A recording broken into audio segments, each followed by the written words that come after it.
Bonjour et bienvenue sur MPC Lycée. Dans cette vidéo, je vous propose des petits exercices d'application directe liés au vecteur déplacement et au vecteur vitesse.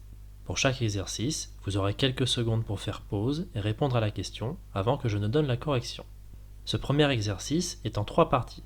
Après avoir recopié la figure donnée, déterminez la norme du vecteur déplacement M1, M2 et celle du vecteur déplacement M3, M6.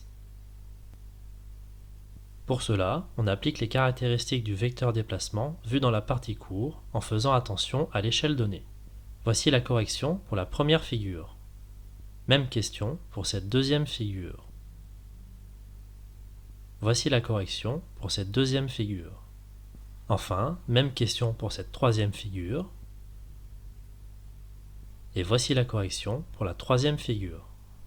Ce deuxième exercice est en 2 parties. Après avoir recopié la figure donnée, déterminez la norme du vecteur vitesse au point M2 et au point M5, puis représentez ces vecteurs vitesse sur la figure en utilisant une échelle adaptée. Voici la correction pour la première figure. On commence par déterminer la norme du vecteur déplacement M2, M3 et celle du vecteur déplacement M5, M6. Puis on applique la formule de la norme du vecteur vitesse instantanée en faisant attention aux unités. Enfin, on choisit une échelle adaptée et on trace les vecteurs vitesse instantanée en respectant les caractéristiques vues dans la partie cours.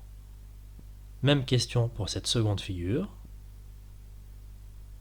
Voici la correction pour cette seconde figure. On applique les mêmes étapes de raisonnement que pour la figure précédente.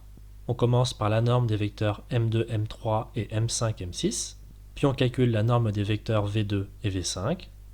Enfin, on choisit l'échelle adaptée et on trace les vecteurs vitesse instantanés.